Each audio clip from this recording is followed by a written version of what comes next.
If you don't understand what the community you're serving needs, then you can't really put things in place to really help service that community.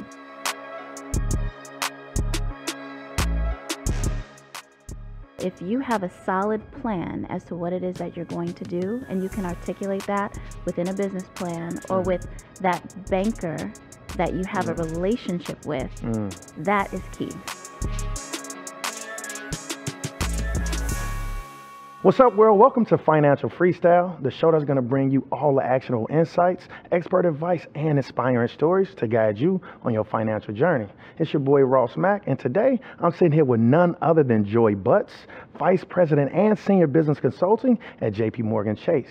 Welcome to the show, Joy. How you doing? Thanks so much, Ross. So great to see you. Thanks for having me. No, thank you for being here, right? So listen, obviously I know a little bit about Joy Butts, but who would you say Joy Butts is to the audience? So I'm actually a first generation, right, American. My father's from Nigeria. My mom's from the Bahamas. And, I'm a person that really loves to give back, really loves to support others. I did not start in the role that I have right now as a senior business consultant and vice president at JP Chase. Never thought I would be here necessarily, but I knew that my path would definitely be an opportunity to touch other people. And so that pretty much is a little bit about myself. I sing, and I also have a black belt in martial arts. So that's a little side note. So that means just memo to self, don't try you. Yeah.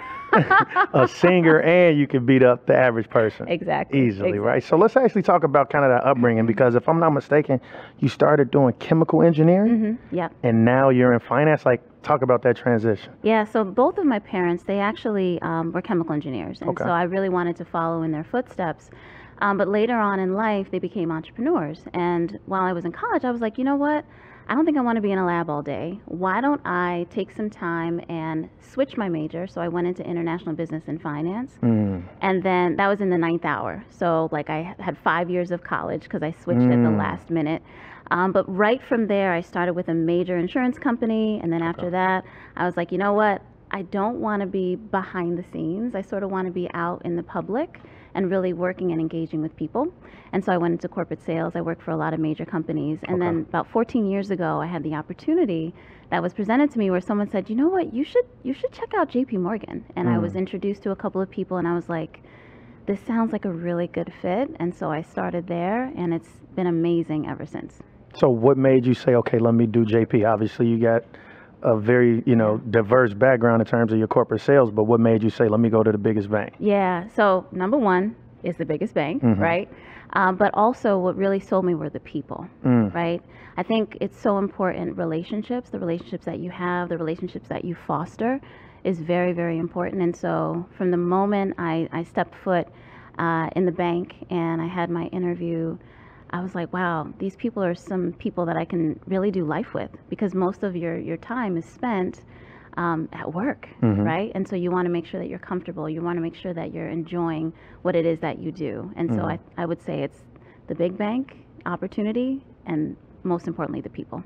So over your 13 plus year career, what exactly do you do? What have you started doing, and like kind of what are you working on now? Absolutely. So I started, since I had never worked at a bank, I started in the branch, which was actually really nice. So you get an opportunity to really support on the personal financial side. I also got licensed. I helped with businesses. I helped with mortgages. I helped with so many different things. And so you get an opportunity to really see a wide range of people that are coming into the bank to be serviced. And so it was really great, customer facing, very high energy. I was always tired at the end of the day, but fulfilled.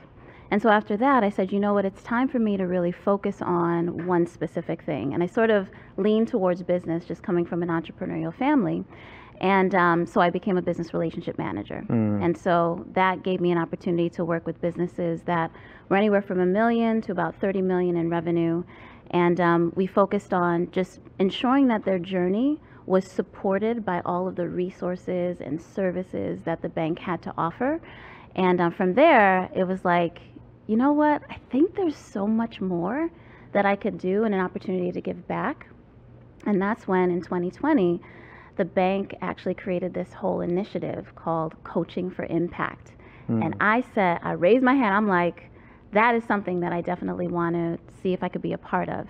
And so just with the success that I've had and some of the relationships that I fostered, there were some people that said, hey, you need to look over here at Joy and consider her for this opportunity, because it was very small, right? It was a small group, about 30 of us that started.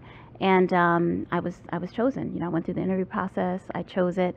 And now what I get an opportunity to do is not only deliver financial content and resources to groups of people, but also I have an opportunity to work one-on-one with the business, which makes such a difference, where we actually get to dive deep into where they are and where they're looking to go, and really curate a curriculum specific to them and just help them along the way. And it's all complimentary. That's the other thing that's so beautiful.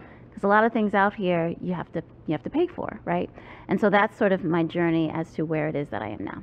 Yeah, I'll say the average person doesn't know, right, many of the resources that big financial institutions actually have. And so let's actually talk about coaching for impact, because one thing I'll say, and you say it started in 2020, I like JP Morgan because they're unapologetic with saying, how can we find ways to help the average person, right? We spoke off camera about advancing Black pathways, and we actually had Sekou on this show, and he was a person that actually helped spearhead that along with Tasunda, who's CEO at TIA. But like, let's talk about that and how the initiatives you guys work on are very direct, unapologetic with trying to help the community. Absolutely. And you actually sort of touched on it with Sekou and Tasunda.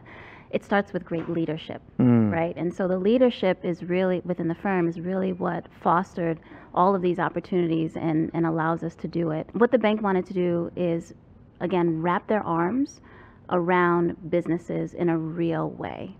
And so what the program does is, once we meet with the business owner, we'll do a SWOT analysis. Okay. And from there, we identify, of course, their strengths, weaknesses, opportunities, and threats. And then from there, we can curate a curriculum specific to that business. So it might be focusing on business development, right? Getting your marketing in order, getting your certifications. We actually have a program with the NMSDC where we'll go ahead and reimburse the cost of you getting your MBE, your Minority Business Enterprise certification. So that might be an area of focus. Or maybe we need to talk a little bit about operations support. A lot of Black businesses, and just businesses in general, they don't necessarily have the infrastructure in order to be able to realize the dreams that they have. So putting that operational structure in place is important.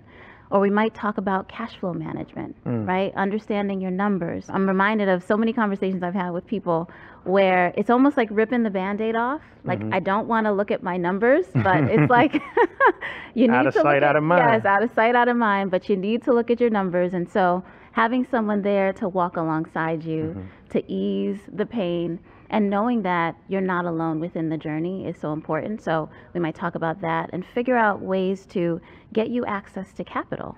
You know, sometimes businesses think that I can't get the money I need, or I need money in order for my business to survive. And what's interesting is that whether you have financial capital, there's two other types of capital that are so important. And that would be social capital and intellectual capital. I think it's just amazing, just the work that we're able to do, but it all started with that great leadership. I love that, right? So you obviously talked about it started in 2020, right? And it's a trying time, right? And what's interesting now, you turn on the news, are the Fed gonna lower rates? Are we in a recession, soft landing, et cetera? Let's actually talk about it from kind of the bottom up, right? Small businesses, especially Black-owned businesses. How would you say they're doing right now? They're doing really well. Actually, they're faring very well in the marketplace, and they're very optimistic. We actually do a survey every single year, the Business Leadership Outlook Survey. And what the survey really focuses in on is for us to get a pulse and an understanding of what's actually going on. And it's something Chase for Business has done for many, many years. Because if you don't understand what the community you're serving needs, then you can't really put things in place to really help service that community. And so even though there's a lot of financial turmoil and things going on, they're optimistic. And what's amazing is that Black businesses are one of the, especially women-owned businesses, they're actually one of the fastest growing segments within entrepreneurship. And so being able to really wrap our arms around them in a way that makes a difference is not only just rewarding, but it's so important and vital. So I would assume you look at a very diverse set of businesses from all walks of life, all different industries. But what would you say the commonality is when it comes to having and developing a successful business? Okay, so the number one thing is I feel so alone. All of these businesses feel like they're in it by themselves. Yeah. And they really need community. They need their tribe. They need people that are surrounding them. And so what's interesting is that when you think of entrepreneurship, we always talk about you need a banker, right? You need an accountant, you need an attorney. But you also need some other people to support that journey as well, right? What about your mental health? That's something that you need. What about somebody that can help you with your marketing? You need that as well. What about a coach, a consultant? You really need other business owners that have gone through the journey before. And so that would be, I think, one of the major things that I see. A couple of other things that I see is just a lack of understanding, and it's not because of intelligence, but it's just that intellectual capital, not being exposed to certain things. You know, studying finance, right? I sort of take it for granted because I was educated in that way, but there's a lot of people that never studied that. And so being able to walk alongside and say, hey, numbers are not scary, right? Let me help you in the process of breaking it down and really using the funds to get the best return on your investment. It's not just about, man, I need the money and I'm just going to put it here, there, and everywhere. But it's, yes, I need some money, but how can I make it work for me and get a good return on my investment? And then at the same time, be able to take that money, even if you borrow, and not be a borrower anymore. Eventually become a lender, because credit is a tool that you can utilize. And so it's really those two major things that I see consistent over the business owners that I work with in every industry. We're going to take a quick break right now. You guys don't touch that dial, man. We literally hearing some life-changing things right here with none other than Joy Butts. All right, welcome back to Financial Freestyle. It's your boy Ross Mack, and I'm sitting here with Joy Butts. Once again, thank you for being so insightful with a lot of the conversations. Obviously, as a entrepreneur, this convo hits different from me. Absolutely. As you're coaching businesses, right? One of the things you're talking about, giving them resources, letting them know they're not alone. But you also said you don't always have to be a borrower. You could be a lender. Walk me through that, because I'm trying to understand that. Because I mean, I done loaned some money out to some relatives, and you know, it's a month. It's a month and counting. I still ain't got my money back, which is cool. Absolutely. Right? But help me understand this concept. Absolutely. So what's interesting is that the reason why you go to a lender, whether it be a conventional lender or a CDFI, Community Development Financial Institution, is because they have money, right? And typically, it's unlike a CDFI, but typically they want to get their money back, and they actually want to earn some interest on it, right? Because it's not a non-for-profit, it's a for-profit organization. And so what I talk to people about is this idea that, you know, eventually you can actually get to that point for yourself, where you take somebody else's money, you use it in a very wise way, but as you're getting a good return on your investment, you're putting some of that money aside, not only just for savings for business expansion, not only just for retirement, which is extremely important, but also for maybe some other things. And there's a lot of business owners that have decided to invest in other businesses. I know within our culture, there's not a lot of Black-owned investors. There's just not a lot, right? So being able to take that money and invest it elsewhere. And so once you're able to have enough for yourself, then you can turn that around as another profit center, right? Okay. In order to build generational wealth, in order to build legacy, and even eventually borrow from yourself, right? I know for myself, when I needed to get my first car, this was a lesson that I learned, and I didn't really have enough money in the bank, and someone talked to me about, oh, we can get a car loan and all that, but the interest rates were just higher than I wanted. Astronomical. And I was like, And then someone was like, you know what? Do you have a 401k? And I said, yes, I do. And they said, how much do you need? And I told them, and they said, you know, you could probably borrow from your 401k. And when you do that, you're not only getting the money you need, but the interest that's being paid is paid back to you. And I said, I like that idea. And so that's what I did. So it's the same types of things of sort of thinking outside the box when it comes to finances and making income. I like that. You got any other tips when it comes to, finding ways to, get a little creative when it comes to making ends meet or anything like that? Yeah, I would say number one is, just taking a step back and thinking. Because a lot of times we become very emotional. And we think, oh man, I need to make a decision today. I need to do this today because if the opportunity's here and I may miss it. But that really isn't the case. What I find is that if you sit back, just take a beat, breathe a minute, think through some things, you might be able to find creative ways to do things that might have cost a lot. So for example, especially within marketing, so you see a lot with artificial intelligence, right? You see a lot with social media.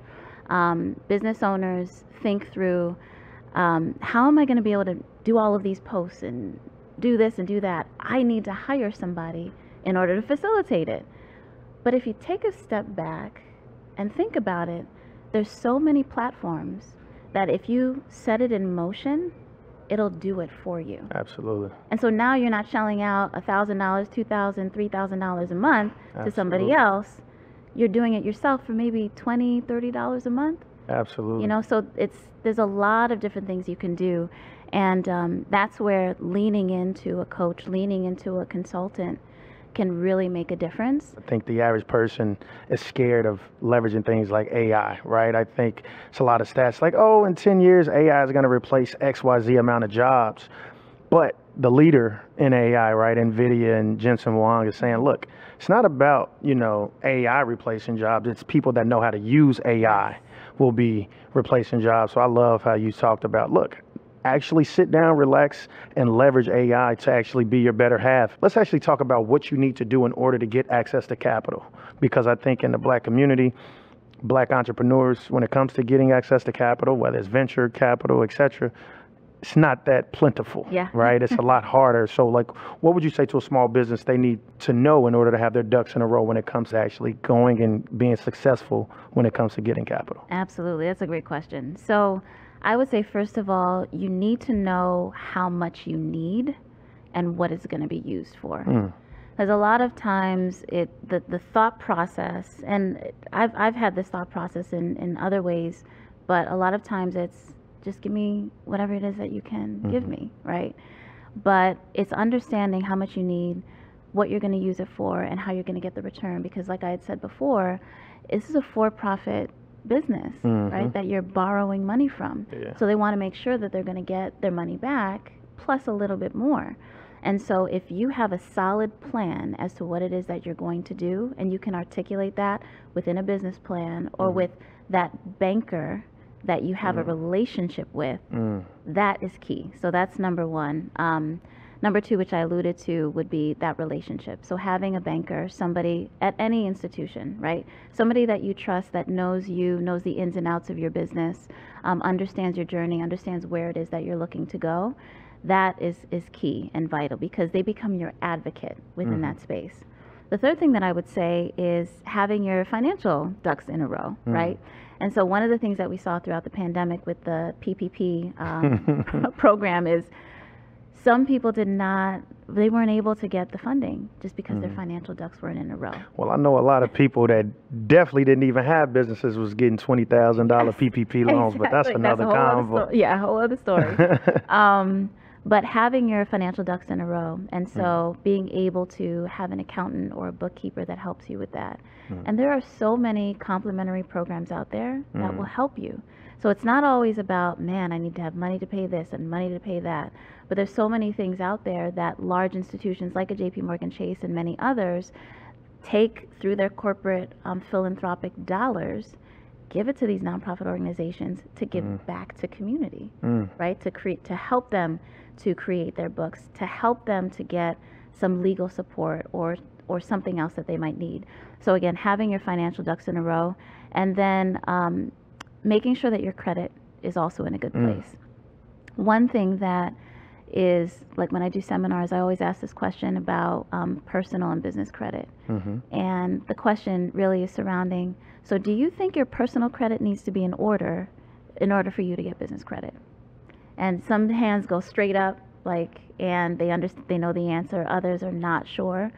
But really, the personal credit is the bedrock and the foundation to get access to capital for your business. And the reason is because you are the one running the business, steering the ship. And so the way in which you operate as an individual is going to naturally transport over to the way in which you operate in your business. And so if you can handle your personal finances very well, you'll be able to handle your business finances very well, or at least you should. And so that personal financial credit, again, is the foundation, which is something that everybody can control. No one is telling you to buy stuff that you can't afford. At all. You know, you can really, really control that. And the last thing I'll say is just to give yourself patience, right? Because it's a journey. You know, when I'm not sure if you are one to go to the gym or anything like that, but for all of us, every day, Monday through Friday. So, you know, when you first started, it was different than what it is now, right? But you probably said to yourself, you know what, this is something that I'm going to stick to. It's important to me. I love the results that I'm going to get or I am getting. And you had to probably settle within yourself, this is going to take some time, right? And so it's the same thing with your financial journey. It's the same thing with your business journey. It's the same thing with any journey. It's just settling in, being patient, gracious towards yourself, and, you know, being in it for the long haul. I like that, right? Like, it's a process, right? You're not going to get a six-pack in a week or a month for that matter, and you're also not going to get out of $20,000, $30,000 in debt in 1 month, right? But it's a process. It's all about setting that plan. So as we get ready to wrap, right, and obviously, you know, you gave us dropped some gems, right? You gave us a lot to think about and also actionable steps to get to whether it's better business financing or understanding the resources. What advice would you give to your younger self? Ooh, that's a good question. I would say, you know, the first thing is to believe in yourself. I would go back to the younger Joy and be like, you know what, just believe in yourself. You know, anything that you want to accomplish. And it's not because people around me weren't saying these things, but it's a whole different story and level of confidence when you feel it for yourself. And so that if I could have learned that lesson sooner, I don't know if the journey would have changed, but the way in which I felt along the journey, that would have been very different. And then the second thing would be just the value of relationships. And so there's relationships along the way that I've fostered, that I have, but I wish I'd have leaned into some more than others actually earlier on. So leaning into some of the better relationships versus some of the ones that weren't necessarily the best. And I know we probably all had that along our journey, but I would really say that, and to foster good relationships based on where it is that you're looking to go, because it really is a village, it really is a community, it's really the people you surround yourself that determine where it is that you're going to be. And those are the people that you attract. And so those would be like two of a few things that I would tell my younger self. I love it. Yeah. I love it. Well, Ms. Joy Butts, I can't say enough, right? Me and on behalf of Yahoo, thanks so much for actually being here. Thank you for having me. I appreciate it. And guys, make sure you tune in next week. This is Financial Freestyle. It's your boy Ross Mack, and we're going to keep finding ways to help you get to a bag. This content was not intended to be financial advice and should not be used as a substitute for professional financial services.